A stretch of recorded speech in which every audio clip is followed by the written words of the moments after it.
Welcome to another episode of the YXE Sports Podcast. Live, Ray Morrison, from our respective houses, because if you've looked outside recently, it's absolutely terrible out there. So that is why we are just going to stay at home this week for episode 62 of the YXE Sports Podcast. We still are live on the Wendell Clark's Classic Grill and Bar Facebook page, YXE Sports Podcast Facebook's page, no YXE, and of course on all your streaming audio services as well. But yeah, it's pretty gross outside.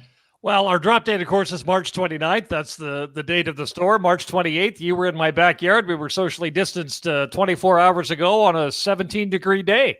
Now, with shorts on. With shorts on. And so, in like a lamb, out like a lion, I guess is how this month is going to go. Yeah, no, for sure. It's kind of fitting with the winter that we've had. Of course, we had that big snowstorm in November, at the start of November. So that was kind of the kickoff to winter. So it's only fitting that we get one last big storm before April rolls around, of course, which is later on this week. Just want to let everybody know that you can win a Wendell Clark's Classic Grill and Bar gift certificate. All you have to do is comment on the live stream tonight. And if that comment gets used, you'll be entered to win a Wendell Clark's Classic Grill and Bar gift certificate. Ray Morrison, we talked about it a little bit a couple weeks ago. Of course, last week we had Dave King on. But what's been in the news recently, of course, is the CFL XFL potential merger news. And that news just isn't going to go away. So we might as well address it because former CFL insider Gary Lawless had some interesting points to make about the CFL XFL merger. Well, it's kind of funny because as you and I talked about, we thought everybody was getting excited because, Randy Ambrosie said, we're having discussions with the XFL. We'll see where it goes. And if you know Randy Ambrosie and followed him through CFL 2.0, his line was, look, we're not the smallest football league in North America. We're the second largest in the world. And that's where this idea to go to France and Germany and these other countries came from. So he is an outside of the box thinker. So when he approached the XFL about discussions, I had thought that, that's Randy Ambrosie being Ambrosie, and there's really no need to get all that excited about it. But boy, The Rock, Danny Garcia, and Redbird Capital, right? They were selected as the winning bidder of the XFL last August after the league lost all kinds of money and went bankrupt. They kind of stepped in and took over. And, of course, The Rock has some CFL experience from his playing days. And so we wondered where this might go. Well, I've heard from more than one person, including Gary Lawless on an interview on TS. I can't remember where the interview was. I think it might have been 3 Down Nation.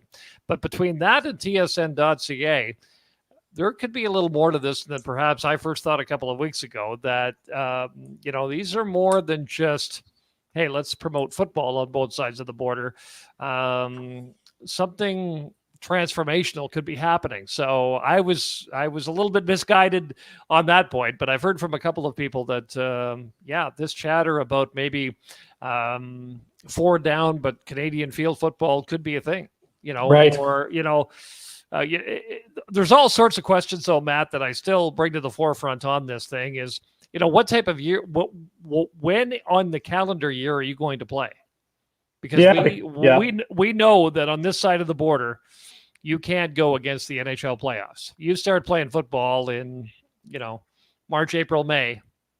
That's not going to be a thing here. And to be playing football in March, just have a look outside. Right. Could you imagine the Riders playing a team from wherever at home down in Mosaic on March 29th, and there's a big blizzard out there? So you brought up the point about how obviously The Rock, they won the winning bid for the XFL. The CFL lost between $60 and $80 million, it's estimated, by not playing this past year. So, the CFL is in need of some financial help as well. And it is too bad because, I think a lot of people are finally starting to realize that the CFL game as it stands now, it just probably isn't going to be viable for very much longer, which is too bad because I always thought that we had a good thing going, but for whatever reason, the general population of Canada, not everybody, but the general population of Canada, for whatever reason, just doesn't want to get behind the CFL. Yeah, and that is frustrating in the metro markets. Yeah, Mm-hmm. and we've been down this road before on this podcast. I don't know what is with the people in the center of the universe or on the BC coast that they won't take to Canadian football. It's got to be 4-down football or nothing. But today, March 29th, again, the drop date here, the Winnipeg Blue Bombers announced their financials, a $7 million loss. Yeah. For a community-owned team, that's tough. $32.3 million revenue decrease from the year before when they played, right? And you think about what a high point that was for the Winnipeg Blue Bombers winning the Grey Cup. It was a long drought that Winnipeg had before winning the 2019 Grey Cup. And you kind of get over that hump and things are going well financially, and then this pandemic hits and you're not on the field for 2020. And, Randy Ambrosie's up against it a little bit. And you and I talked about how a few months ago in committee, he didn't handle himself well with MP Kevin Waugh. When Kevin Waugh asked if the money the CFL was going to the government for was a bailout or a loan, he really didn't know what to do with that question. And now this conversation with the XFL has put Randy Ambrosie in a bit of a tough spot with Canadian football purists, the 3-down, 110-yard field. And I guess I'd say two things to that. One, in the history of the NFL, they've had 4 commissioners. The CFL averages a new commissioner every 4 years. Just think about that for a second. You're not going to gain any traction if you keep turning over commissioners. And, Randy Ambrosie is a passionate guy who has played, who understands the Canadian Football League. So those calling for Randy Ambrosie to go, I'm not sure that wouldn't accomplish anything, I don't think. And here's the other thing, too. If we are going to delve into some sort of hybrid football, some American-Canadian football, we might not have a choice. Because you think about the situation in Saskatchewan and you think about the situation in Winnipeg and other markets, there are stadiums to pay for. There are brand new stadiums to pay for in 2 cities where the Canadian Football League is more popular than probably the other 7. So, if there is a hybrid game, I'm pretty sure that football fans, as long as you don't be changing the logos or the names, they'll still come out and support it. The other question I have, Matt, I don't know how to get my head around this, is what do you do about the Canadian ratio? How do you, if you have teams in the United States, how do you implement to them, half of your rosters have to be Canadian? And we kind of went through this, and I remember the 1990s expansion or into the U.S. with, the Stallions and those teams. I don't know. It's you talked about, and you said it well when you said, there might be a variation of the CFL we know now, let's say in 2023, because, the league has only gained so much traction. But boy, what does that look like for Canadian players? I don't know. And are you putting the Canadian teams at a disadvantage by saying, hey, you have to maintain the ratio, but you don't have to? And I don't know what the answer is to that, but these are going to be some of the discussions that if there is more to this CFL, XFL thing than just conversation, boy, there are a lot of things to work out for sure. YXE left a comment on the Facebook live stream, and he says we're going to have "He Hate Me" names on jerseys here soon. Of course, that was back from the original XFL 1.0 back in the early 2000s. That was Vince McMahon's whole thing. So it will be interesting. And let's be honest, residents of Saskatchewan, fans of the Riders, Bombers, even the Eskimos and the Stampeders, if there is some sort of hybrid football, there's still going to be fans in the seats at Mosaic and Regina, right? Oh, yeah. Whether it's 4-down football or whatever, right? Yeah. So, but The Rock, is kind of just putting some gasoline on that fire because he tweeted out on Saturday night that we'll figure out a smart season that will create phenomenal opportunities for players. And then he went on to say how, he pro wrestled and he was, working every night a year. And he, if there's anybody that knows anything about recovery schedules and stuff like that, it's The Rock. So that's what he said. Now, the other interesting point about the CFL, a couple weeks ago, Delvin Breaux announced his retirement. Yep. Bryant Mitchell announced his retirement earlier, I guess it was last week. And then Adrian Tracy announced his retirement today as well. And the Adrian Tracy thing is interesting because right in the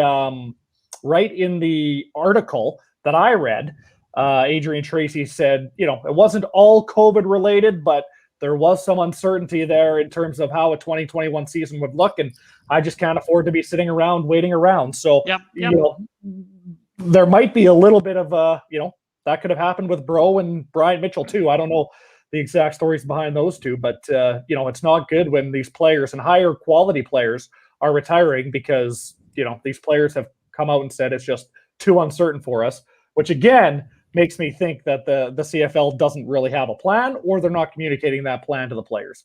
Well, and that's it. And that's the other thing that is of a little bit of concern. The last training camp I covered was 2019, and the waters were choppy between the association and the league at that time. Mm-hmm. Trust me, Solomon Elimimian, he was a brand new rider, but because he was on the association, he had to travel around and kind of, pitch what the league was offering. And eventually the players did take what was in front of the table. Many players weren't really appreciative or really didn't like the deal that was in front of them, but the option is you might not play, right? And when you're talking about a ticket-driven league, there are some other challenges with that too. You talk about American players that have announced their retirement. They can play for $10,000 less in the United States than Canada. As long as they live in the United States, they would make more money on the lower salary, right? Just because of where the dollar is at. And that's a challenge too. So there are a few things to work out that aren't really easy to figure out right now. But I've heard it from more than one person that the discussions between the XFL and the CFL are more than just two leagues trying to promote football. That there could be something in the works that's pretty big. And it would be unfortunate if we lost 3 down 110-yard football, but it might be a necessary evil when you consider the challenges that the CFL has had in kind of making a go of it, whether it's David Braley owning 2 teams or the league owning the Montreal Alouettes or, whatever that situation might be.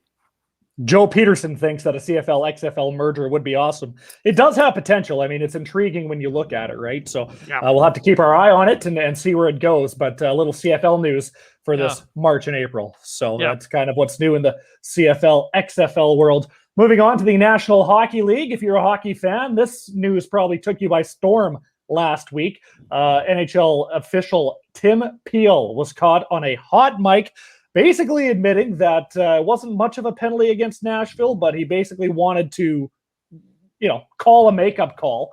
And unfortunately for Tim Peel, he got fired over the incident. Now, Tim Peel was due to officiate his last game in April, so that might have had a little something to do with it too. But the NHL acted swiftly, and that's a tough break for Tim Peel. And I don't, I understand the NHL was in a little bit of a sticky situation because the incident and everybody was calling for them to do something, but I'll get your thoughts on it first, and then I'll go into my thoughts. Okay, well, Nashville was up 1-0 in the second period of this game against Detroit. So there's 12:45 or 12:50 left to go in the second period. So we're about 8 minutes in, and Victor Arvidsson was penalized for a trip. His stick came nowhere near John Merrill's skates. If you look at the replay, there wasn't a trip there, but Merrill went down, and as Tim Peel had reportedly or allegedly suggested, he wanted to call a penalty on Nashville early in the period. And so this has brought about the debate of is a penalty in the first period the same as a penalty in the third? Or do you start making even up calls to try get the team that's down a goal into it? Or, but the hot mic thing caught him. And here's what happened is actually, as he said, I wanted to call, he used the F word. So it kind of stood out. Like if it wasn't that, right?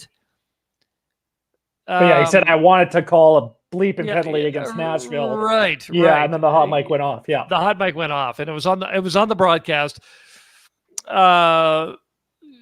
so there's two things to it. One is sort of that code and the flow of the game, and how do you not interrupt the flow of a game, and how do you, if you're the manager of the game, how do you make it the most entertaining you can?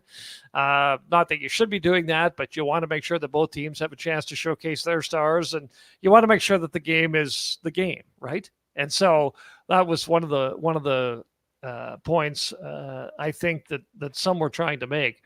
But to the average fan that's never officiated, that's never played at that level, the optics of it are terrible. And so the NHL probably did what they had to do.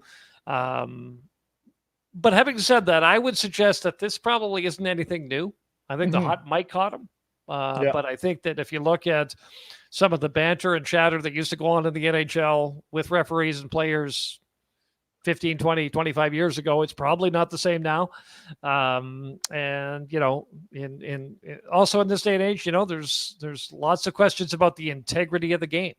And so the NHL, they probably felt their hand was forced. As you said, Tim Peel was set to officiate his last game. He was going to retire anyway. So maybe that gave the NHL an opportunity to kind of, make this a little bit easier. Although, Tim Peel's reputation has been ruined in the eyes of some because of what happened. But I don't think the NHL had any other course of action to take than the one they took, to be totally honest. I think if you're a hockey fan and you've played any level of hockey or sport for that matter, football, basketball, I mean, there was the big NBA reffing gambling scandal from 10, 15 years ago. Major League Baseball, I mean, how often do the MLB umpires come under fire? So I think that it would be pretty naive to say or assume that makeup calls don't happen if you've played any sport, because they do. I'm a Toronto Maple Leafs fan, and I can fully admit that, there's some penalties Austin Matthews or Mitch Marner or whoever gets away with, or there's, Matthews gets a little tug on the hands and it gets called a hook or whatever, right? Yep. Makeup calls have always been part of the game. That's kind of where I stand on it. And and the NHL did have to act, but I mean, what Tim Peel said, like you said, it was the hot mic that caught him, because what Tim Peel said is nothing new. We've all thought things we shouldn't have said. Yeah. Every human being, there's 7 billion of us on the planet, Matt. We've all done it, right? And that's the thing. And it's interesting, a little bit of a history lesson. Sadly, I'm old enough to remember this, but 1993, the Toronto-LA series, when the officials just turned a blind eye to a Wayne Gretzky assault on Doug Gilmour, right? In that big series, so it's nothing new, but in these times of technology with hot mics, the NHL had to make sure that they upheld the integrity of the game by doing what they did. And I don't think that they had any other choice, to be totally honest. Right. Just back to the football thing for 1 second. Pamela left a comment on our Facebook live stream, and she said, give our up-and-coming student athletes a chance to play Canadian ball, which is fair, right? I mean, if you, don't have an opportunity to go play to the CFL, what's the point of... Pamela makes a terrific point. So back to football then. What happens to the CFL CIS draft? Yeah, exactly. We could spend a whole episode on this. Yeah, right? Exactly. So, but it is a good point. We are going to get 2 experts on. Rod Smith, Sports Center anchor. He'll be good enough to come on in the not too distant future. He played university football, so he'll know a thing or two about this. And of course, he's great on the CFL coverage on TSN. And next month we'll also have Chris Cuthbert on the Golden Goal Call. We'll talk about that because that's my favorite topic when it comes to Chris's. But we'll talk a little football now. And of course, he's with Sportsnet and Rogers now, so he can speak what's on his mind with regards to where this might go. Rod Peterson, of course, is doing great things down in Regina. He's watching. And, hey, Rod. I can't actually see those emojis. Maybe it's just because my old computer sucks. But anyways, thanks for tuning in, Rod. Hey, Rod. Nice. Well done. Yeah. Throw that emoji back up, Ian, if you can. I can't see that. I just get 2 blank squares. I don't know. Hopefully it's a round of applause, but he could be cuffing me in the back of the head too. I don't know, but that's great. But Rod and Darren DuPont and everybody at IKS Media, they're doing a great job on the Game Network with the Rod Peterson shows. So good stuff. Wendell Clark's Classic Grill and Bar, of course, is your number one home for the Western Hockey League's Saskatoon Blades, which we will get to in just a moment. But keep in mind that you can watch every single Blades game at Wendell Clark's Classic Grill and Bar in Saskatoon on the corner of Circle and Idlewild. The Blades were playing the Prince Albert Raiders. They actually were playing them at 4 o'clock. So I think that game is over now, and the Saskatoon Blades did indeed win. So we'll touch on the Blade season in a little bit, but make sure you come on down to Wendell Clark's Classic Grill and Bar. Food and drink specials every time the Saskatoon Blades step on the ice. Sticking with the NHL, the Washington Capitals are hot, as is Alexander Ovechkin. Oh, yeah, no, it's amazing to watch the Caps go right now because they are just unstoppable. They've won 9 of 10 right now, and they are literally being led by Alexander Ovechkin. Although you and I were watching the late stages of a game. Was that yesterday? Or my days are all running together. Was that Saturday when, big Zdeno Chara on the back end? Mm-hmm. He it's interesting because he just plays the angles, right? Brad McCrimmon, great defenseman who Ron McLean made the point that, when you think about Brad McCrimmon and all the defensemen that played with him, whether it be Chris Pronger or Al McInnes or Ray Bourque, a bunch of Hall of Famers, Mark Howe, he always talked about playing the angles, right? Well, Zdeno Chara, with that big size of his, that's all he does too. He just gets in the way of the player and the net and just clears pucks. And, that's one of the things. They've been pretty stingy. But I also saw on Sunday, I think Tom Wilson, public enemy number 1, had 2 goals, didn't he? Yeah. Yes, he did. He scored a couple of goals in a big win as well. So they're getting it from everywhere, right? They really are a well-rounded team. And you can tell that they still have, quite honestly, a few cup champions from couple of years ago hanging around, and that really makes a difference when it comes to the play right now. So yeah, they've reeled off 9 of 10. Jeff Blosky thinks the NHL needed a scapegoat with the whole Tim Peel situation, so it had to happen to a guy that's about to retire. And you wonder if it's like a guy like, let's say, Wes McCauley, who is arguably probably the most respected, or if not one of the most respected NHL officials. You wonder if he said something like that, if it would happen to him. And I think Tim Peel has been in the news before. Yes, I do too. But I can't remember what. Yeah. So that could have something to do with it too. But an interesting point from Jeff. The Nashville Predators have won 5 straight. The Toronto Maple Leafs have won 3 straight. They're playing against the Edmonton Oilers as we speak. Last time I saw, it was 2-1. Of course, Chris Cuthbert is calling that game. Oh, is he? Oh, okay. Yeah. So you can get on that. I'll monitor that behind me. We'll look at the back of your head. That makes for good. Yeah, that is my best side. By the way, the Blades won tonight 4-0. Yes, so they are 8-0-1 in the WHL's in the East Division hub. Yeah, exactly. So Colton Dock, Chase Waters. Colton Dock had 2. Waters and Tristan Robbins were the goal scorers in that one. Another interesting note about the NHL, Garrett Pilon was called up to the Capitals taxi squad. Lane Peterson was called up to the Arizona Coyotes taxi squad. Okay. What's interesting about that, both of them are Saskatoon minor hockey alumni. Yeah. And that is now 9 Saskatoon minor hockey alumni that are on NHL rosters this season. So the SMHA is doing great things, developing young talent and getting them to the best hockey league in the world. There you go. That's good. That was that. Can you see that? Yes, very good, Ray. Yeah, this is a live look into Ray Morrison's home office. There it is. What did we get to deserve that? 2. We're probably not supposed to do that. We probably just broke some copyright rules by doing that. And then I think I forgot to look at the score. I think it's 2-1 for the Maple Leafs with 5:06 to go in the second period. This has gone on way too long. That's basically what you're saying. No, I'm just pointing out what's happening here. So. I think that covers all of our topics anyways. One more Western Hockey League note. On days where there are standalone games, those games will now start at 6 p.m. So that does affect a couple of Blades games. Okay. But, originally when there was only one game on the schedule, they were starting those games at 8 o'clock still. But they have moved those standalone games to 6 o'clock, which makes sense. Yeah. So that's another interesting note from the Western Hockey League that just dropped not too long ago. So the Buffalo Sabres are still at 6 wins too. So we've done this podcast, or the past 3 episodes, I should say, the past 3 episodes, we've been talking about the Buffalo Sabres losing streak, and yet here we are, still talking about the Buffalo Sabres losing streak. Yep.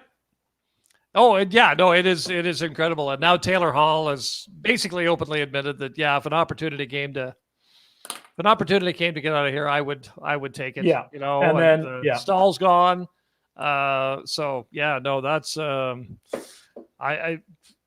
don't know how ownership can run an NFL team so well and an NHL team so poorly. And I know you made that point 3 weeks ago, and we are still asking the same questions. So, yeah. No, absolutely. I don't know what to tell you.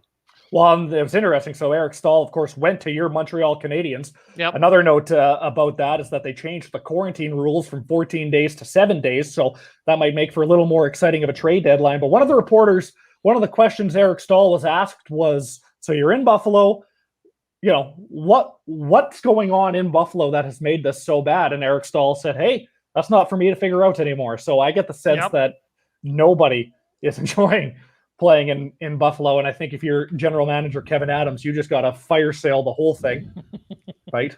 Yeah. So let's start over. Yeah, for sure. And start over. So I think that wraps it up for this week's edition of the YXE Sports Podcast. Of course, we do have that gift certificate to Wendell Clark's Classic Grill and Bar to give away. And Pamela is the winner. Of course, she was wondering about, bringing young Canadian football players up through the ranks. Yep. So, Pamela, make sure you get a hold of us and we'll find a way to get that gift certificate in your hands. Hopefully by this time next week, which is Easter Monday, but I think we're still going to go. I think so, yeah. Because why not? Why not? Exactly. So we'll still go next week, and hopefully we're back at Wendell Clark's Classic Grill and Bar. Hopefully we're all unsnowed by then. Yes. So. Yep. Thanks for everybody for watching. It sucks that everybody's going to have to break out the shovels, but that is Saskatchewan. So that's just a fact of life here on the prairies. Stay safe. Happy Easter, and we will talk to you next week.